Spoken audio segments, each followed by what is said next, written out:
Congratulations on the Thank you, movie, Manny. Mr. Luke. I enjoy it's. I'm telling everybody, it's enjoyably introspective. Yeah, that's a good way to describe it. Right? You go home really thinking about yourself and Yeah, your I mean, own status. Yeah, no, it's one of those things that I think everybody can identify with, where you kind of have, everyone has these feelings of envy and jealousy, where you think this person has something you want, whether it's a job or a jacket. Right. Everybody. A vacation. Yeah, vacation, and now certainly with social media, like you mentioned, a vacation. It's like all people send is the great things. Yeah.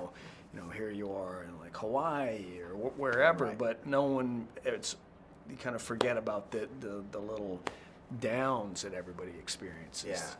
I mean, I'm guilty of it. I'm guilty of posting and being jealous as well. Yeah. That's Manny's status. Yeah, I make the same mistake myself, and it's definitely one of those things where it doesn't help you to be envious of somebody. Right. It eats you up. Yeah, it eats you up, and it keeps you from being a good person and showing empathy. Yeah. Take us from the very beginning. How did you get interested in joining Grad Suspects? Well, I'm friends with Mike White, and I'd worked with him before on this HBO show, Enlightened, and right when he finished the script, he gave it to me to read just as a friend, and just to see what I thought about it. And I read it and just really, really liked it, and had never read anything like it, where just like what you were saying about it being introspective, and it really is. I mean, it's kind of tackles themes that people aren't necessarily like proud of. Kind of thinking other people are doing better than you are. Wanting your child to be something you weren't, and just these things that are kind of these universal emotions.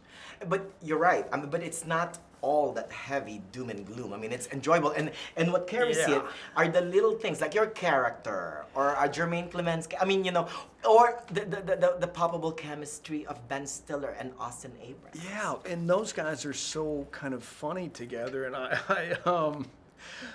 just saw the clip where Ben Stiller goes to his son's hotel room and he sees him without his shirt on. He's like, "Wow, you're like a grown man. You got a grown man's body." And his son asks him to leave like the room. Gross. Yeah. His son asks him to leave the room, and there's so many kind of funny things. And it's funny for me, I'm just like anybody else, like a fan of Ben's work and used to seeing him. And I think of Ben, professionally as like this really successful writer and an actor and director. So then to see him playing this guy that's not necessarily that successful, that to me is just funny.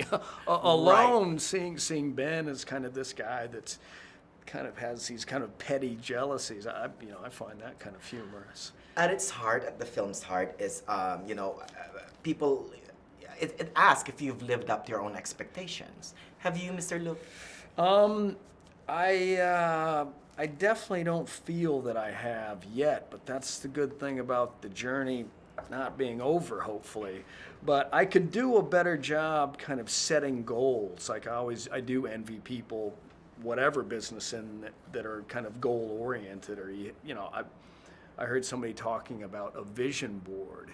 And I kind of like chuckled about it. But then I thought, that's the exact kind of thing I should probably be doing. And those, it is interesting when people are very kind of driven towards goals. And they say it's really helpful to have goals and to write them down. Right. Even when they were past 80, really. Yeah. Right? Yeah. Yeah. Okay, vision board. Vision board. Okay, we both got to have a vision board by the end of the day. Promise. Okay, I'm going to do it.